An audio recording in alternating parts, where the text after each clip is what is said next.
she's being told X, Y, and Z. And I don't think much of it's sticking. I mean, she just wants to. President Trump going to send the Statue of Liberty back to France? Absolutely not. And my advice to that unnamed... Kamusta mga kapang Pinoy? Surprise! Excited na akong imbitahin kayong lahat na manood sa mga laban ko sa Mubadala Abu Dhabi Open. She stormed through the opening set with an almost merciless 6-0 display that immediately signaled authority, confidence, and control. Yet what followed was a complete unraveling that has now placed the entire tennis world squarely fixated on her next decision and performance in Abu Dhabi. Because what unfolds next is far more than a simple match result, evolving instead into a perfect convergence of viral controversy, intense real-world pressure, and an unexpected double confrontation that virtually no one predicted. And welcome back to the world of elite tennis drama, where this story is not merely observed but deeply felt, analyzed, and lived. Because this is one of the most layered, emotionally charged narratives currently developing in women's tennis, and it stretches well beyond any single scoreboard or stat line, becoming a larger story of resilience, redemption. And a 20-year-old athlete from Manila, who has carried the dreams and expectations of an entire nation since her teenage years, now facing a defining moment under the relentless desert heat of Abu Dhabi. And if you have spent even a few minutes scrolling through social media over the past 2 days, you have undoubtedly encountered the clips, the headlines, the emotional reactions, and the outrage flooding platforms from TikTok to Instagram to X. Because a storm has been building around Eala, and it is not solely about forehands, backhands, or rankings, but about how the global sports ecosystem often treats athletes who rise from countries historically overlooked by mainstream sports media. As the viral controversy involving White House Press Secretary Caroline Leavitt and Alex ignited fierce debate online. And while not every detail may withstand scrutiny in the rapid-fire age of social media amplification, the emotional core of the situation is undeniable, because the support for Eala is genuine, the frustration felt on behalf of Filipino athletes is authentic, and the stakes surrounding her next move have never felt heavier, with the pressure on her shoulders as she steps onto the court in Abu Dhabi being as real and suffocating as elite sport gets. Yet at its core, this is not simply about controversy or noise, because the real focus lies in the tennis itself, the context, the facts. What actually transpired, what is truly at stake, and why this particular match at this specific moment carries significance far beyond an ordinary early-round encounter on the WTA calendar. And to fully understand that, the story must rewind to where the unraveling truly began just weeks ago at Melbourne Park during the Australian Open, where Eala arrived as one of the most talked-about rising figures on the women's tour.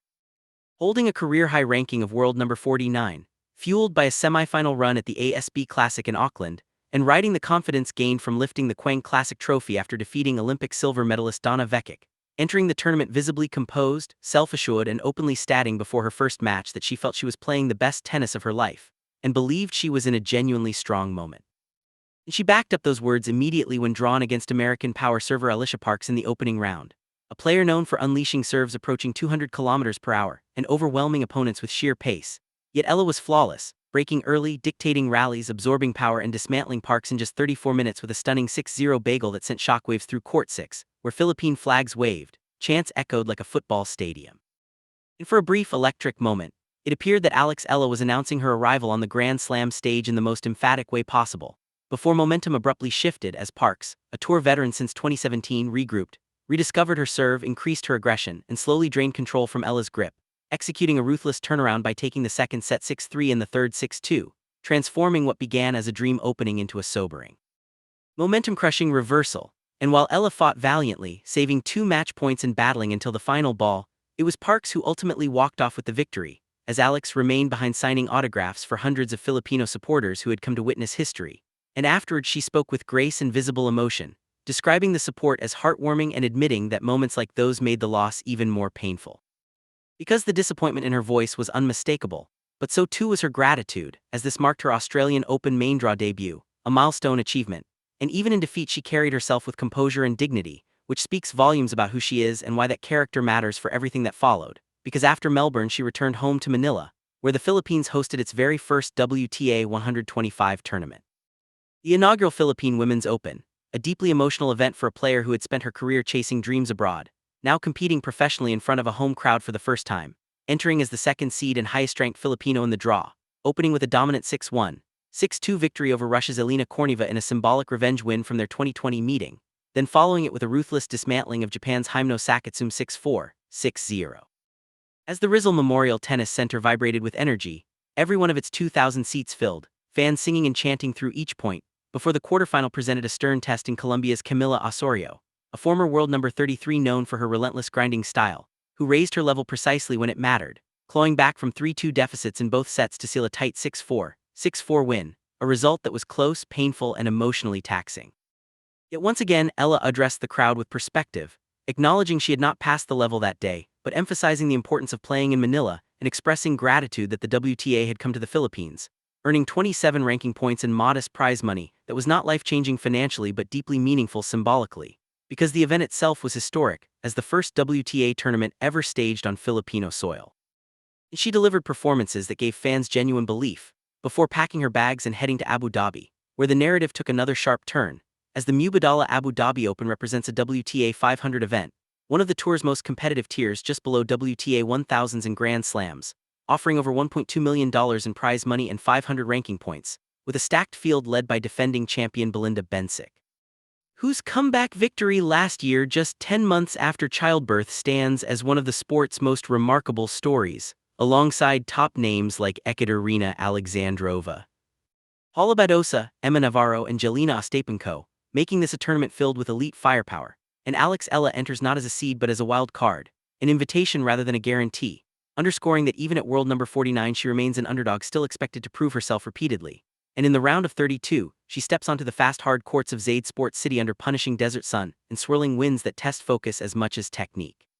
Supported by Filipino fans who traveled across continents to watch her compete, having shown sharpness and positivity in practice while posting excited messages on social media expressing her eagerness to return to the UAE, bringing energy defined by excitement, hunger, and competitive fire rather than fear, and awaiting her is a compelling opponent in Turkey's Zeynep Sönmez. The 23-year-old ranked outside the top 100, but rising rapidly after a historic Australian Open run, where she battled through qualifying and stunned seeded opponents to become the first Turkish woman of the Open era to reach the third round, riding confidence, belief, and nothing-to-lose freedom, making this matchup especially fascinating because Eala and Sönmez are not strangers but friends and former doubles partners with shared history at ITF events. Having trained together and faced one another before, with Eala holding the singles edge after decisive wins in France and during Eastbourne qualifying last year, a victory that launched her into a historic run to the Eastbourne final, the first by a Filipino player, even though that journey ended heartbreakingly with missed championship points, reminding everyone that tennis is never played on paper, because rankings reflect the past and not the emotional state, momentum, or fire present on a given day. And while the numbers and betting markets favor Eala, the pressure she carries after recent losses and external noise is immense, making the stakes feel heavier, as Sönmez arrives buoyed by confidence and momentum, setting the stage for a match defined by nerves, tight moments, and psychological resilience, where if the dominant version of Eala appears, the one capable of delivering bagels and tearing through draws, she should prevail, possibly in a hard-fought 3-set battle. Encapsulating what this sport truly represents beyond scores, because as she steps onto the court in Abu Dhabi, the Filipino sports world watches collectively, united in belief and hope that this moment becomes a reminder of her resilience, while the narrative expands even further into a shocking moment that sent ripples through the sporting world when Alexandra later made a decision that stunned millions, redefining expectations in an era where athletes fight relentlessly for financial security, choosing not to keep a single cent of massive winnings, a gesture that left her team speechless and audiences emotional, prompting questions about sacrifice, love, and values, a decision made after enduring a physically brutal tournament filled with injury scares, exhaustion, and a grueling final fought under oppressive heat and humidity, where she pushed beyond perceived limits, sealing victory with a final forehand before collapsing not in celebration but in complete depletion, a moment that captured why this story resonates so deeply, because it intertwines competition, character, pressure, and humanity into one unforgettable narrative that continues to unfold.